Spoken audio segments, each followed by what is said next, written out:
Hello students, good morning. मैं हूं इमरान अली और आज से आपकी क्लास स्टार्ट हो रही हैं।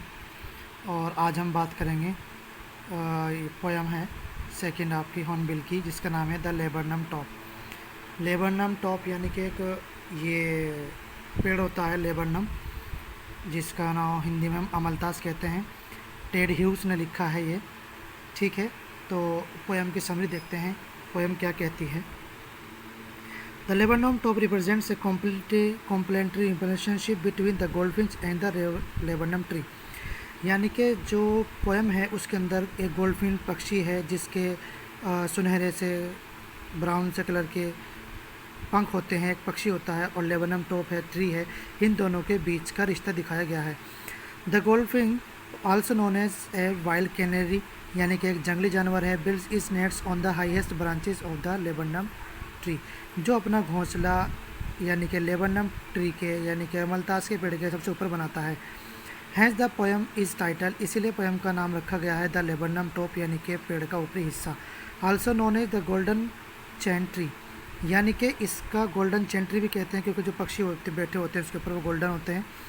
The golden flowers are complementary camouflage for the bright yellow goldfinch, और यानी कि इसके अंदर जो पक्षी होता है उसके जो पंख होते हैं वो पीले से भी होते हैं थोड़े से, और इसके ऊपर जो फूल आते हैं वो पीले कलर के आते हैं। तो इस बात करते हैं हम, autumn leads yellow colour to the leaves too. और जो ऑटम सीज़न होता है यानी कि पतझड़ का मौसम होता है उसमें भी जो पत्ते होते हैं पेड़ के वो पीले होकर गिरने लगते हैं। At the beginning the poem यानी कि कवि के शुरुआत में यानी कविता की शुरुआत में 1 सितंबर आफ्टरनून यानी कि सितंबर की दोपहर में of the top the laburnum tree stand silent and still, यानी कि शांति के साथ पेड़ बिल्कुल शांत है। The poet uses alliteration and personification. Alliteration कहते हैं जब एक ही लेटर का वर्ड्स में लाइन में बार बार रिपीटेशन होता है, और पर्सोनिफिकेशन होता है यानी कि जब किसी चीज़ को बढ़ा चढ़ा कर कहते हैं, यानी कि किसी निर्जीव चीज़ को हम सजीव मान लेते हैं। The laburnum top is silent, यानी कि पेड़ चुपचाप है, पेड़ तो बोलता नहीं, तो यानी कि हमने निर्जीव को सजीव मान लिया। The leaves are turning yellow in autumn and seeds have already fallen, यानी कि पत्तियाँ पीली पड़ चुकी हैं और जो बीज हैं वो गिर चुके हैं। The arrival of the goldfinch is sleek smooth alert and abrupt assonance like a lizard, यानी कि जब पक्षी वहाँ पर आता है सिलीक आहिस्ता से स्मूथ धीरे से अलर्ट सतर्क होकर आता है, जैसा कि यहाँ पर लिखा है लिजार्ड यानी कि छिपकली के माफिक, और यहाँ पर सिमिली इस्तेमाल किया गया है लाइक के लिजार्ड, जैसे जहाँ पर लाइक आ जाता है और किसी से कंपेरिजन करते हैं वहाँ सिमिली होता है। It quickly enters the dense foliage, यानी कि बीच में जो पत्तियाँ हैं वहाँ पर वो घुस जाता है। And it seem that A machine that had a land dormant until now, यानी कि ऐसा लगता है कि जैसे कि कोई मशीन चुपचाप खड़ी थी और एकदम से वो शुरू हो चुकी हो, सडनली अवेकन्स, एकदम से चालू हो गई हो। The trees has been compare to a machine, यानी कि जो पत्ते हैं उसके वो मशीन से कंपेयर किए गए हैं, और यहाँ पर मेटाफर है। द बर्ड्स फैमिली, यानी कि जो पक्षी है उसका परिवार, quite thus far in the absence of the goldfinch, यानी कि उसके जो बच्चे थे वो उसके एब्सेंस में चुपचाप थे बिल्कुल। बिगिन टू चिर्प, यानी कि वो बोलने लगते हैं। ओनोमोटोपोइया, जब किसी चीज़ की आवाज़ होती है तो वहाँ पर ओनोमोटोपोइया होता है, figure of speech. And Twitch and generally create commotion, यानी कि वहाँ पर आकर वो एक दूसरे से बातचीत करते हैं, शोर मचा देते हैं, कुछ से खाना मांगते हैं।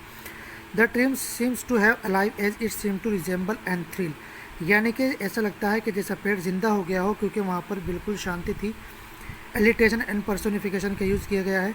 With the movement of the bird and his family, जैसे ही पक्षी वहाँ पर घूमता है मुड़ता है। द बर्ड्स दस आर द इंजन, यानी कि जैसे ऐसा लगता है कि जैसे उस मशीन का जो इंजन यानी कि जो पेड़ का इंजन थे वो पक्षी थे। Of the machine the laburnum tree, और मशीन जैसे कि लेबनम ट्री, तो यहाँ पर मेटाफर का इस्तेमाल किया गया है। The goldfinch stokes its engine by feeding its family, यानी कि जो पक्षी है वो अपने परिवार को खिलाता है और उसको शांत करता है। Adding fuel to an engine, ऐसा लगता है कि जैसे उसने इंजन के अंदर फ्यूल डाल दिया हो। Once they have been fed, जब उनका पूरा पेट भर गया, the goldfinch moves to the end of the branch peeping out, जो पक्षी था वो किनारे पर आया ये देखने के लिए कि बाहर कोई तो नहीं है, उसने झाँका। There the only its face is visible in the yellow veins of the tree, यानी कि पेड़ के पीले पत्तों के बीच में सिर्फ उसका चेहरा दिखाई दिया। The face has black marking which make it seems like the bird is wearing a mask. उसके चेहरे पर काले निशान थे, पट्टियाँ थी, जिससे लग रहा था जैसे मास्क पहने हुए हो। The mask and the strange uncanny whistle chirp, और तभी वहाँ पर उसके मास्क से यानी कि उसके चेहरे से अलग सी आवाज़ निकली। Emits are like warning to any predator, और यानी कि वहाँ पर शिकारी के लिए जैसे कि वार्निंग हो। Who wish to harm its children, जो उसके बच्चे को नुकसान पहुँचाना चाहता हो। यानी कि उसने ये दिखाया कि मैं अपने परिवार के साथ हूँ और उसको कोई नुकसान ना पहुँचाए, कोई शिकारी उनको मारे ना। एंड ऑन दैट नोट, और इसी तरह she flies away into the vast infinite sky living the tree empty, और वो फिर अनंत आकाश में उड़ जाती है पेड़ को अकेला छोड़कर। एंड वन सेकेंड, और फिर से साइलेंट इट वाज, और वहाँ से फिर बिल्कुल शांति छा जाती है। चलिए थोड़ी सी बात करते हैं हम इसकी थीम की। The poem the laburnum top, यानी कि जो पोएम है it's beautiful poem by Ted Hughes, यानी कि टेड ह्यूग्स ने लिखा है, खूबसूरत पोएम लिखी है। इन दिस पोएम, इस कविता में द पोएट है use the laburnum tree and goldfinch as a symbol of life and its fluctuations, यानी कि जो ट्री है और जो पक्षी है उसको हमारे जीवन में उतार चढ़ाव के बारे में इस्तेमाल किया है दिखाने के लिए। He describe the visiting goldfinch on the laburnum tree, यानी कि जब पक्षी उस पेड़ पर आता है। And how she has made an nest it, और उसके ऊपर कैसे अपना घोंसला बनाती है। When the goldfinch have chicks, यानी कि जब पक्षी के उसके बच्चे होते हैं। It brings alive the tree, chicks start to rustle and chirp, यानी कि जब पक्षी के बच्चे वहाँ पर होते हैं तो वो चिल्लाना, चहचहाना, इधर उधर घूमना शुरू कर देते हैं।